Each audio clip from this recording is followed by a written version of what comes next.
This performance is below our standards. I understand. We need immediate improvement. I can't keep pretending everything's fine.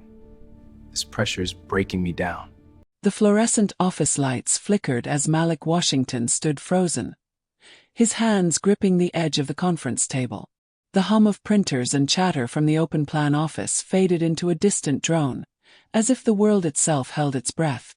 "Maybe you should try a different approach," sneered Richard Caldwell, the company's vice president, leaning back in his leather chair, his smirk sharp enough to cut. The words landed like a whip, humiliating Malik in front of his team. Malik's stomach twisted. He had spent 10 years proving himself, and in one sentence, Caldwell reduced him to a punchline. The office murmurs grew louder, whispers brushing against Malik's ears. Did he just say that? Wow, right in front of everyone. Malik's heart pounded as he forced a smile, the tension coiling in his chest. Around him, the walls of the glass-walled boardroom seemed to shrink, each pane reflecting Caldwell's smug face, the fluorescent lights turning his skin pale and unfeeling. "You'll never make it to leadership," Caldwell added, each word a precise dagger, savoring the power imbalance. Malik's fingers trembled, hovering over the pile of reports he had spent the night preparing. He wanted to respond. He wanted to tear the room apart with the truth. But fear kept his lips sealed. And then the email pinged. From an unknown address. The subject line: "Richard Caldwell's mistake will cost him everything." Malik's eyes widened. His pulse raced. The first ripple of change had arrived. Unseen, unstoppable, and terrifying. Malik Washington arrived at Caldwell and Brooks headquarters like any other Tuesday, the winter sun cutting through the office's tinted windows. The city below hustled, oblivious to the small storm brewing in the glass-walled boardroom on the 12th floor. "Morning, Malik," Jenna whispered, handing him a folder of reports. She gave him a tight smile, one that carried both warning and solidarity. Malik returned it with a nod, grateful for the only ally he trusted in the sea of polished suits and rehearsed smiles. He stepped into the conference room. The room smelled of stale coffee and expensive cologne. Caldwell, the VP, sat at the head of the table, hands clasped, eyes cold. He didn't even look up. "Let's get started," Caldwell said, voice smooth as ice. "Malik, why don't you present the quarterly projections?" Malik began, carefully explaining the data. His voice steady despite the creeping unease. Every few words, Caldwell interjected, not with questions, but with pointed, cutting remarks. Interesting," Caldwell said. His gaze lingered too long, heavy with something unspoken. "But maybe you're overestimating your team's capabilities. Or maybe you're overestimating yourself." A ripple of discomfort passed through the room. Malik's fingers tightened around his notes. "You'll never make it to leadership, Malik. Honestly, I'm surprised you even think you belong here." Caldwell's words fell like stones, echoing off the glass walls. Malik forced a polite nod. Inside, a storm raged. His mind raced. "Stay professional. Don't let him see. You've worked too hard to cave now." He finished his presentation with precision, hiding the tremor in his hands. The room clapped politely, some faces sympathetic, others awkwardly smiling at their inability to intervene.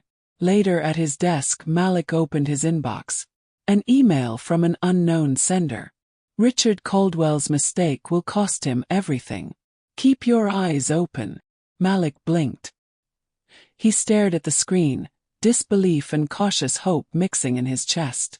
He reread it twice, then a third time. A soft chime interrupted the silence. Caldwell's office phone. Malik hesitated. Then, without thinking, he picked up. "Malik, just so we're clear. I'm watching everything. Every move. Don't forget who runs this place." Caldwell's voice was venomous, a final sting. Malik hung up. His heart raced, pulse hammering in his ears. Outside, the city hummed, indifferent. But inside him, something had shifted. A quiet, dangerous promise. This wasn't over. And somewhere, unseen, someone was ready to tip the scales.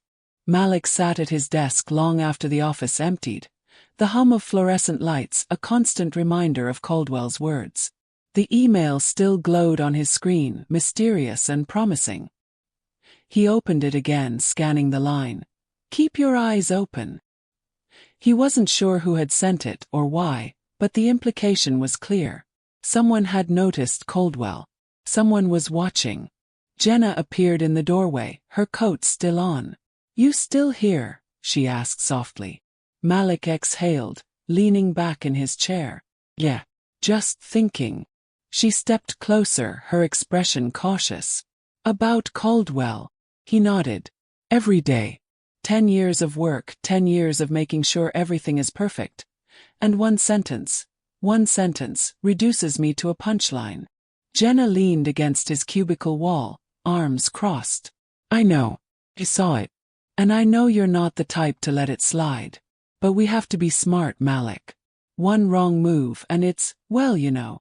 Malik's jaw tightened. "I've been documenting everything for months, Jenna. Every microaggression, every dismissive remark, every unfair assignment. I've got a timeline, names, emails, proof." "Good," she said, eyes narrowing. "Because subtlety is our friend here. We can't afford mistakes. HR will dismiss anything if it looks like personal vendetta." He opened a spreadsheet, filled with incidents he had meticulously logged. "See this? The way he credited only white team members for collaborative projects, the late-night messages he expects us to answer, the way he interrupts." He trailed off, voice low. "It's constant." Jenna nodded. "Systemic bias isn't always in-your-face racism. It's the small, invisible cuts that make people doubt themselves. That's why documentation is everything." Malik rubbed his temples, feeling exhaustion pressing on him. I hate feeling powerless. I want to speak up, but it feels like I'm trapped in his world, in his control." "You're not powerless," Jenna said firmly. "And you're not alone. There are ways to push back without stepping into the fire. Evidence, timing, strategy." Malik's phone buzzed. Another email. This one had a file attached. Screenshots of Caldwell taking credit for someone else's work, a clear pattern of manipulation and favoritism. He swallowed hard, realizing the sender had been watching more closely than he imagined. "Do you think this is enough?" Malik asked, eyes scanning the documents. Jenna's voice was quiet but steady. "It's a start. The right evidence at the right time can change everything. But you need patience. And discretion." Malik leaned back, letting the weight of both fear and hope settle in. "Discretion, patience. Can do that. I have to." The office lights dimmed as cleaning staff passed, the late evening stretching into night. Outside, city traffic blurred past the tinted windows. Malik imagined the tiny ripples of consequence building silently, ready to sweep Caldwell off his pedestal. He whispered to himself, "This isn't just about me. It's about everyone he's hurt along the way." And in that quiet, he felt the first flicker of control returning. Not loud, not violent, not immediate, but real. The chapter closed with Malik staring at his computer screen, determination hardening in his chest. Caldwell's power was formidable, but Malik was learning the art of quiet resistance. Somewhere in the shadows of the corporate labyrinth, forces were aligning. And the first moves in a dangerous, intricate game were already underway. Malik arrived at the office the next morning with a sense of quiet resolve. The email from the unknown sender had given him direction, a flicker of possibility in the haze of Caldwell's oppressive presence. He carried his laptop like a shield, each keystroke a small act of rebellion. Caldwell entered the room, his usual smirk in place. "Malik, I hope you're ready to explain those projections. Don't waste my time." His eyes scanned the floor, lingering just long enough to assert dominance. Malik swallowed, forcing a polite nod. "I've prepared a summary for today's meeting. I think it'll address the recent discrepancies in the quarterly report." "Good," Caldwell said, voice flat. "Just make it quick. We have better things to do than babysit employees who can't handle pressure. The words cut through Malik like ice, but he didn't flinch. Instead, he opened his folder, presenting slide after slide of evidence. Revenue trends, team performance, client feedback. Every detail meticulously compiled. Every achievement carefully attributed to the right team members. As he spoke, Malik noticed subtle shifts in the room. Jenna's eyes met his across the table, a silent nod of encouragement. A few colleagues, previously uncomfortable, now leaned forward, listening more intently. After the presentation, Malik sent an anonymous packet to HR. Emails, screenshots, reports, and a detailed timeline of Caldwell's patterns of favoritism and public humiliation. He knew HR's response would be cautious, possibly dismissive, but it was the first step. Later in the break room, Malik overheard Caldwell speaking on the phone. His voice low but tense. "Everything's under control. No one's questioning me, yet. Keep it that way." The line went dead, leaving Malik with a sinking sense that Caldwell was already aware something was shifting. Jenna slid into the seat across from him. "He's paranoid now." "That's good." Malik shook his head. "Paranoid doesn't mean he'll stop. He's clever. He'll manipulate anyone who can protect him. HR executives, even his team." Jenna leaned back, arms crossed. "Then we make sure his cleverness becomes his undoing." "Evidence doesn't lie, Malik. Patterns don't lie. People don't lie when the proof is right in front of them." Malik took a deep breath, feeling the tension of weeks, years, pressing against him. "It's exhausting," he admitted. "Being patient, documenting everything, pretending nothing's happening. It's like living with a constant weight on your chest." Jenna's expression softened. "I know. But you're not alone. And you're doing the right thing. The right way. That matters." As Malik returned to his desk, he noticed a new email. Another anonymous tip. This one included screenshots of Caldwell taking undue credit for team successes and subtly undermining minority employees. Malik stared at the screen, realizing the sender had been monitoring Caldwell for months, carefully collecting a dossier that could expose him completely. The tension in the office thickened over the next few days. Malik noticed subtle changes. Colleagues whispering behind closed doors, Caldwell becoming more controlling, more erratic. He observed microaggressions toward other employees, subtle slights that mirrored his own experiences. The pattern was undeniable. By midweek, Malik scheduled a confidential meeting with HR, carefully framing his evidence in professional, non-accusatory language. He spoke with clarity and precision, allowing the facts to speak louder than emotion. HR listened, eyes occasionally shifting to the legal counsel present.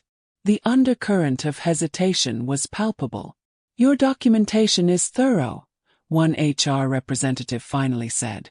"But we need to investigate properly before taking any action. Do you have more evidence?" Malik handed over the packets, careful not to reveal his anonymous sources. "Everything here supports what I've observed. Patterns, not just incidents." As he left the meeting, Malik felt a cautious optimism. The wheels of consequence had begun to turn. Caldwell's carefully constructed empire of control showed the first cracks. Back at his desk, Malik opened his inbox one final time that evening. Another anonymous message. "Keep watching. The first move is yours." Malik stared at the screen, heart pounding. Someone had given him the tools, the insight, but the execution was his choice. Outside, the city lights twinkled, oblivious to the quiet revolution unfolding in a glass-walled office. Inside, Malik felt a shift, not of brute power, but of strategy, patience, and a slowly rising tide of justice. And somewhere in the shadows, Caldwell's empire of intimidation and bias was beginning to wobble. Malik arrived early, hoping the quiet of the office would allow him to organize his thoughts. But the faint scent of betrayal was already in the air. By mid-morning, Jenna appeared, her face tight with unease. "Malik, I need to tell you something," she said, voice low, eyes darting to the empty hallway. What is it? Malik asked, heart skipping a beat. She swallowed. I overheard. Marcus.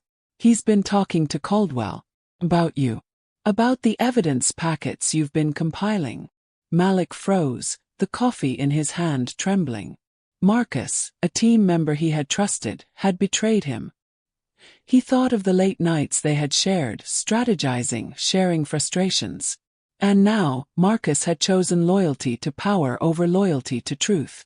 Why? Malik whispered, disbelief tinged with fury. I don't know. Fear, maybe ambition. Caldwell promised him. I don't know what, Jenna said. But he gave Caldwell pieces of your work, your notes, and hinted at your plans. Malik gritted his teeth, feeling the familiar burn of betrayal. He had known workplace politics were treacherous, but this cut deeper than Caldwell's public humiliation. It was personal. Later, Malik retreated to the stairwell, pacing. The city outside blurred behind the glass. His mind raced. I can't confront Marcus directly. I can't risk exposing more. But can protect myself. Have to. He opened his laptop and reviewed the evidence again, ensuring that every document, every screenshot, every timestamp was airtight. If Caldwell thought he had leverage, Malik would show him that control could slip through even the tightest fingers. Jenna returned, bringing with her a quiet sense of steadiness. We're not helpless, she said. You have allies who matter. And there are external resources. Legal advice, employment protections. We can't let fear dictate our actions. Malik nodded. I've been thinking about that. HR is cautious, sure, but there are other channels. Internal audits, ethics boards, maybe even whistleblower protections. If I play this right, Caldwell's power isn't absolute. And, Jenna added, a faint smile breaking through, we also have each other.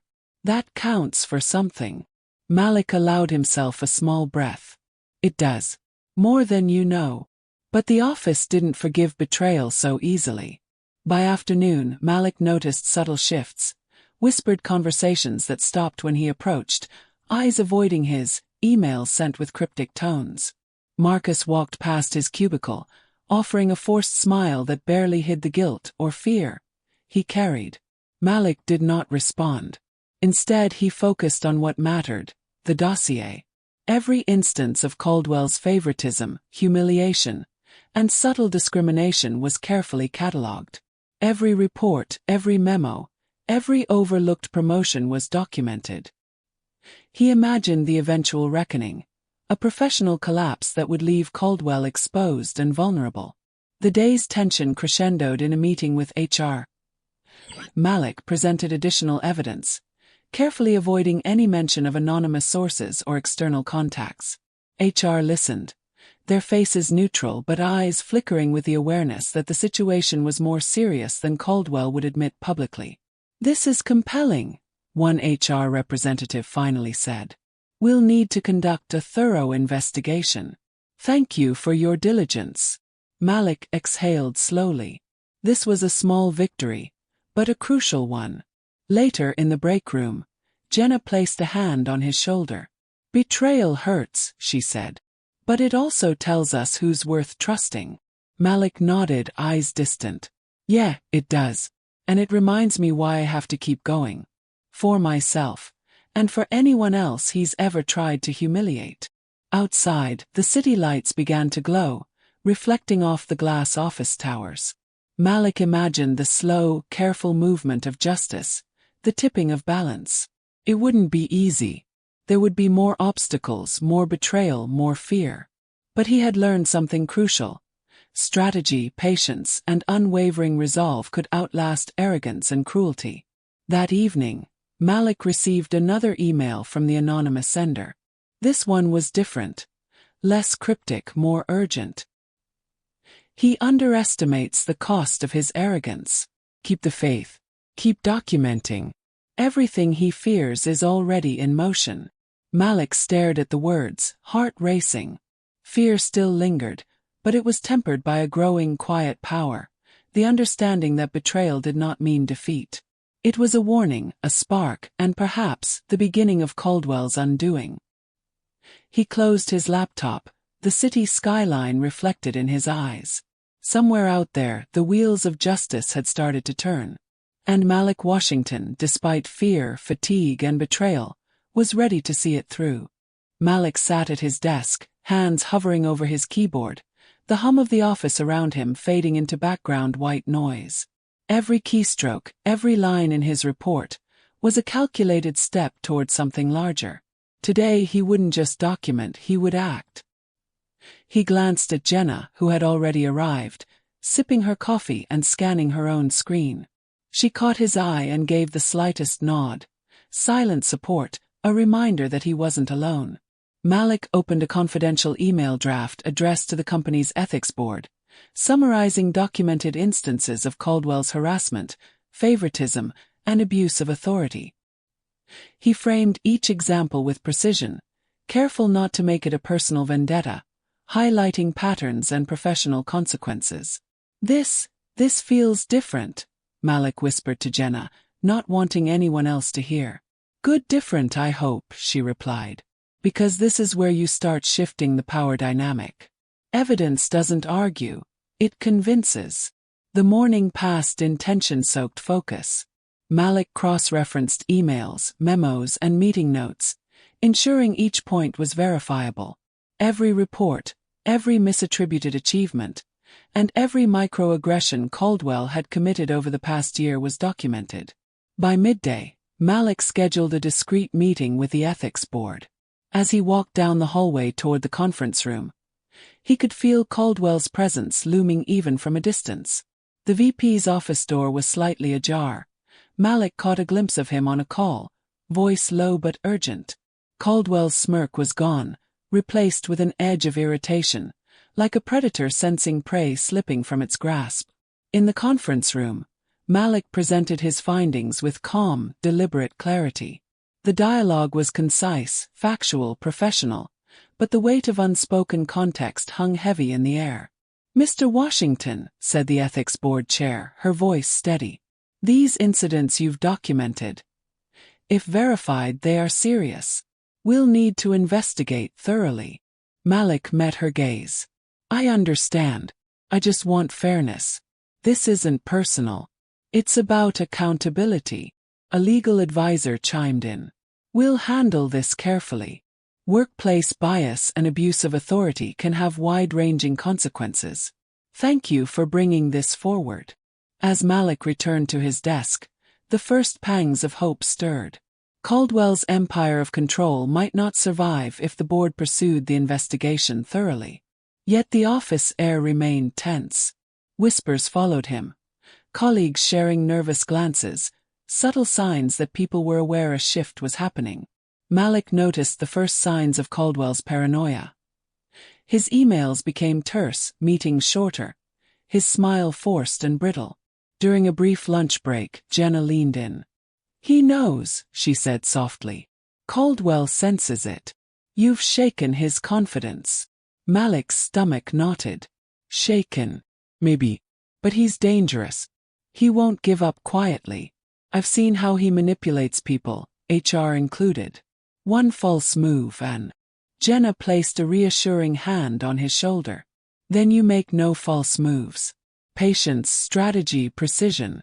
That's your advantage." By late afternoon, Malik received another email from the anonymous sender. This time, it contained a recording, Caldwell taking credit for a junior employee's proposal in a previous board meeting, dismissing the employee's name entirely. Malik's pulse quickened. The evidence could not be ignored, and now it was impossible for HR or the ethics board to dismiss the patterns. Malik leaned back, letting the weight of the day settle. He imagined Caldwell in his office, unaware of how carefully the board would piece together the documents, the testimonies, the recordings. Every arrogant smile, every condescending remark, every subtle slight, the record of abuse would speak louder than Caldwell ever could. Later, as the office emptied, Malik remained, compiling the final packets for submission. Jenna gathered her things. "Tomorrow, you'll feel the first real shift. Not complete justice, but a start." Malik exhaled slowly. It feels strange, empowering but terrifying. What if he retaliates before the board acts? That's why we documented everything, Jenna said firmly. Control what you can. The rest, you let unfold. Malik stared at the city skyline outside the window.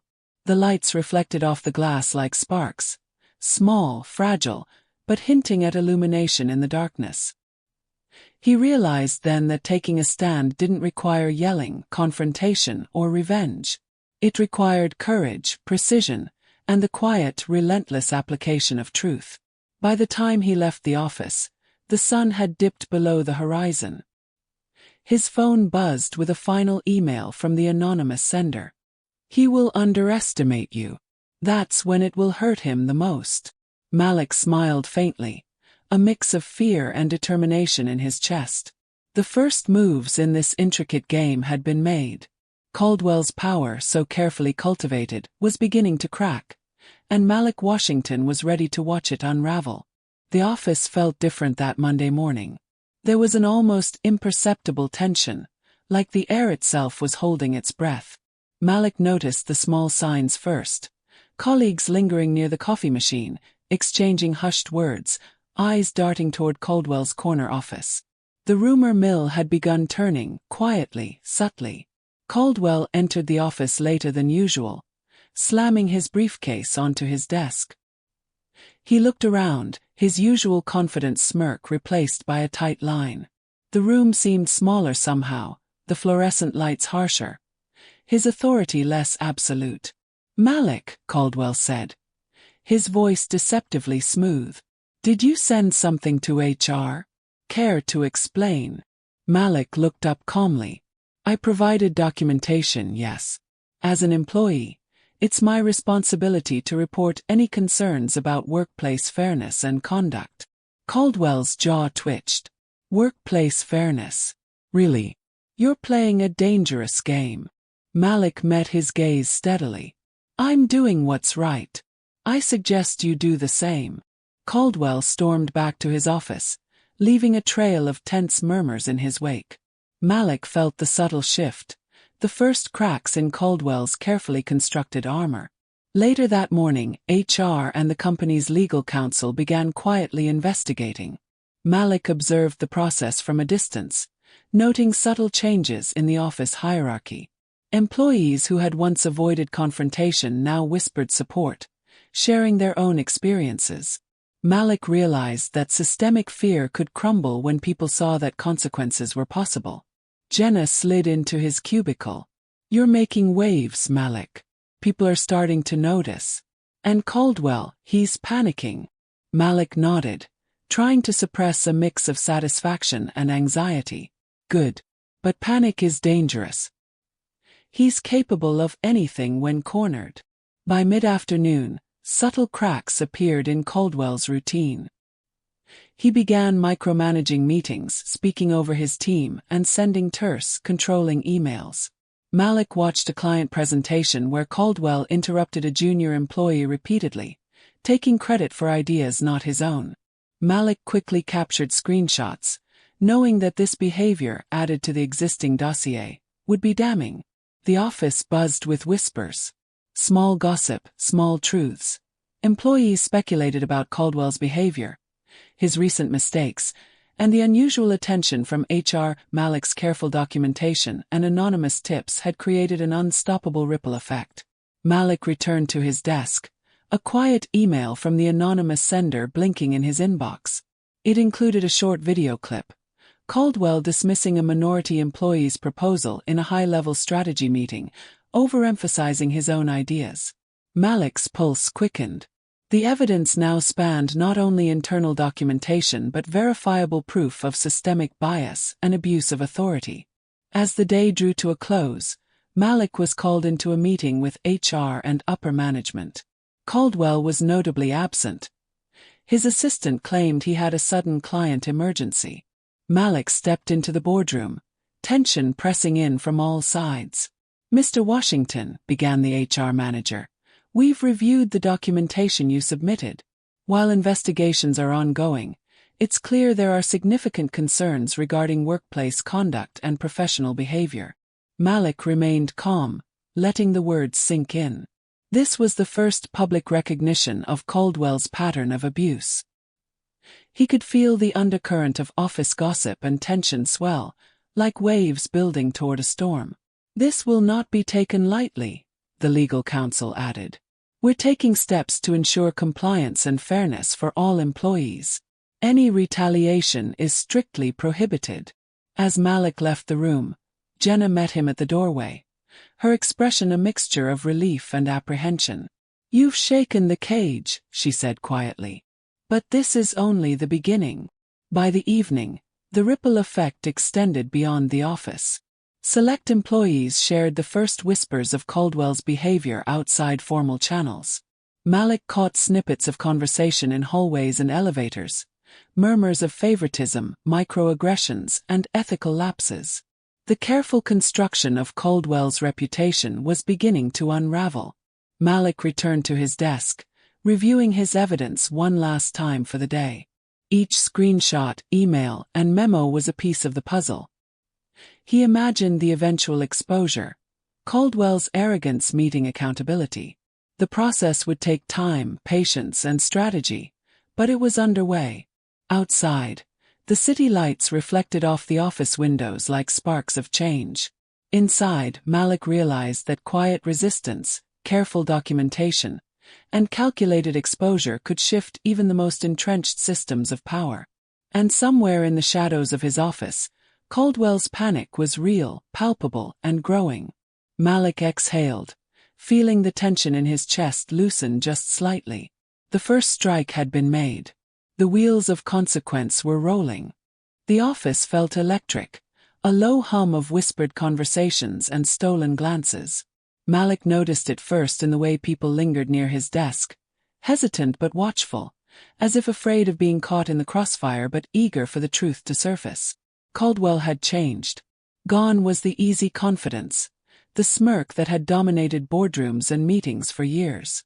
Now he moved with calculated caution, every gesture overly precise, every word measured. His office phone rang constantly, but the calls were curt, defensive, urgent. It started small, a financial discrepancy discovered by the company's auditors. Malik had no hand in that, yet he felt the ripple effect. Combined with HR's investigation, Caldwell's pattern of favoritism, microaggressions, and manipulation began to form a public narrative that could not be ignored. By midweek, senior management convened a discreet meeting.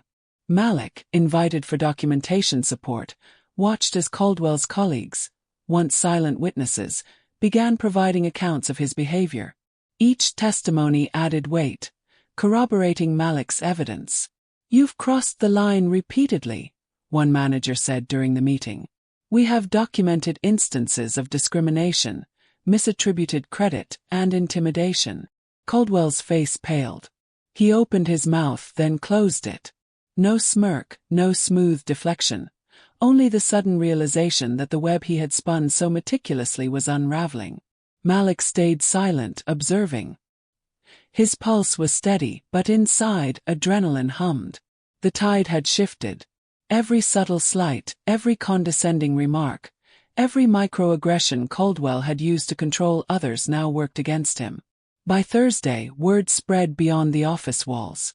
Media coverage, prompted by an anonymous tip, highlighted allegations of discriminatory practices and workplace harassment. Malik did not seek attention, but he felt the quiet satisfaction of systemic accountability finally taking shape. Caldwell, meanwhile, lashed out in desperation.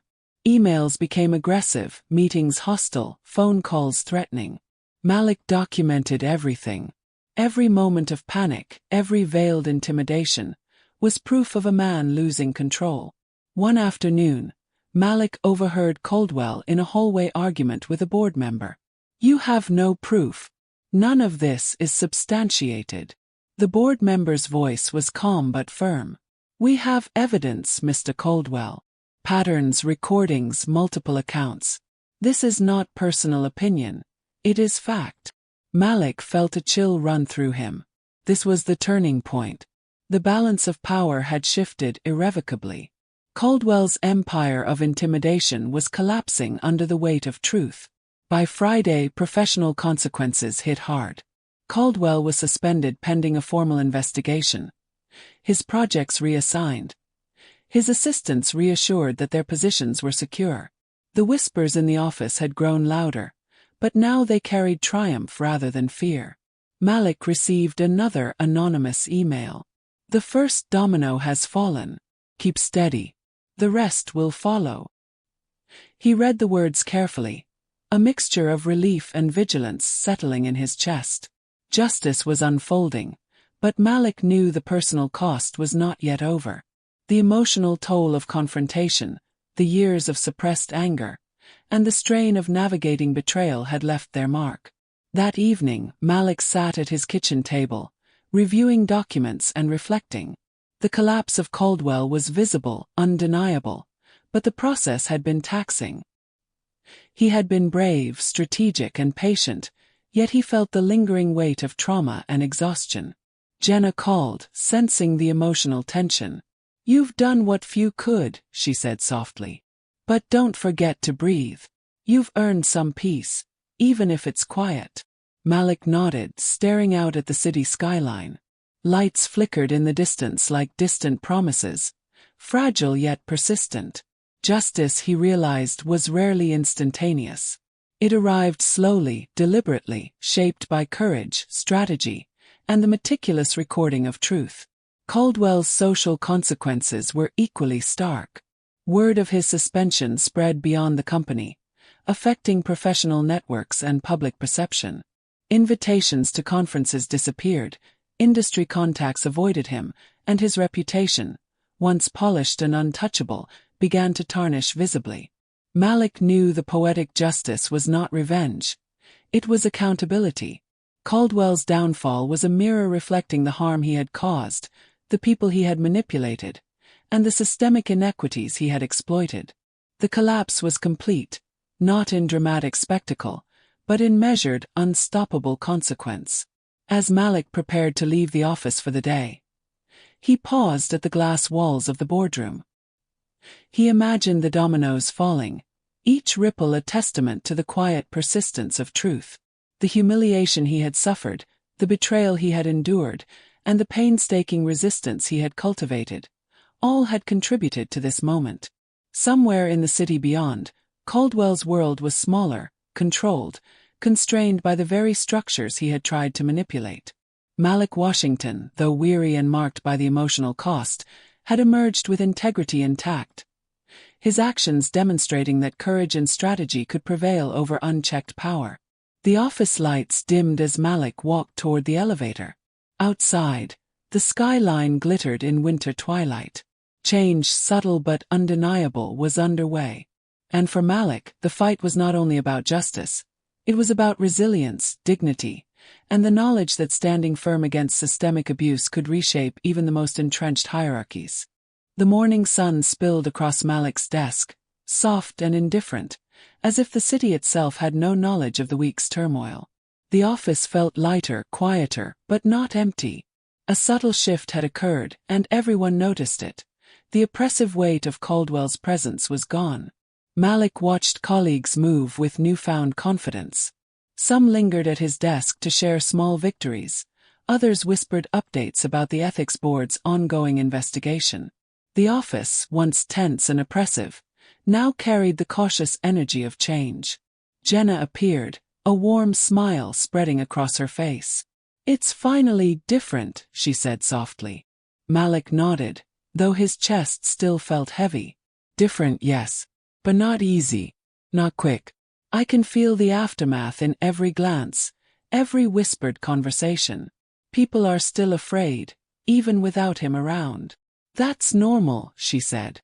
"Fear lingers after abuse. But resilience, that takes root too. You've started that process here." Malik exhaled, reflecting on the journey. The humiliation, the betrayal, the sleepless nights, each had carved deep grooves in his mind. But the pain had also taught him patience, strategy, and the importance of quiet resistance. By mid-morning, Malik received an email from senior management. They had recognized his integrity, diligence, and courage during the ordeal. A leadership role had been offered to him, overseeing a cross-departmental initiative aimed at promoting fairness, accountability, and inclusion. Malik leaned back in his chair, letting the moment sink in. The offer was both recognition and responsibility, a tangible acknowledgement of his work, and a chance to shape the culture he had fought so hard to protect. Later, he met with a small group of employees, including Jenna. They shared experiences of bias, frustration, and fear, but also hope. Malik listened, absorbing their words, realizing the systemic change would take time, but that these conversations were the seeds of long-term growth. Change doesn't happen overnight, Malik said. But every action, every voice counts. We've seen that this week. Outside, the city's hum felt different, less oppressive. Malik walked to the windows, watching cars and pedestrians move in chaotic harmony. He imagined ripple effects. Caldwell's fall as a warning, a lesson in accountability, the empowerment of employees who had once felt silenced. That evening, Malik returned home, exhausted but resolute. He reflected on the personal cost: anxiety, sleepless nights, lingering mistrust. But he also recognized resilience, courage, and an enduring commitment to fairness. The experience had changed him, tempered him, but had not broken him. A final anonymous message arrived, succinct and almost gentle. "You've done more than you know. Keep leading with integrity. The rest will follow." Malik smiled faintly. He had been guided, supported, and observed, but the responsibility for justice had always rested in his hands. The anonymous sender's guidance had been a catalyst, not a crutch. Over the following weeks, subtle cultural shifts became visible in the office. Meetings were more inclusive, credit was carefully attributed, and microaggressions were no longer ignored. Employees felt safer, more empowered, and more willing to speak up. Malik observed, quietly satisfied, knowing that the real victory was systemic, a culture in transition. Yet he remained mindful of personal limits. Leadership came with new pressures, new responsibilities, and new challenges. Malik understood that resilience was ongoing, a skill sharpened over time, forged through trial, patience, and moral courage. By the month's end, Malik's leadership role was formalized. He addressed a small gathering of employees, carefully choosing his words. Justice isn't about revenge. It's about accountability. It's about creating environments where integrity is rewarded and abuse of power is exposed. Together we've begun that process, and together we will continue it. Applause followed, modest but sincere. Malik felt the weight of responsibility settle comfortably, tempered by confidence. The struggle had been real, the personal cost significant, but the outcomes tangible and meaningful. That night, Malik walked home beneath the city lights. Snow had begun to fall, soft flakes drifting silently, transforming familiar streets into something quiet and new. He thought of Caldwell, not with hatred, but as a reminder of what unchecked power could do, and what courage, strategy, and moral conviction could undo. Malik understood now that resilience was not about invulnerability. It was about endurance, awareness, and the unwavering choice to act rightly despite fear.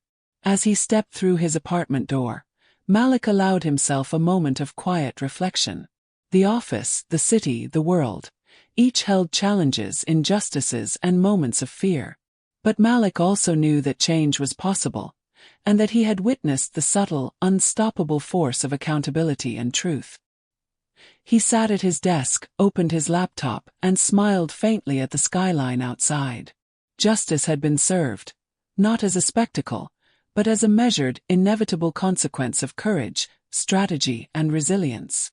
And Malik Washington, tempered but unbroken, was ready to continue shaping the world he had fought so hard to protect.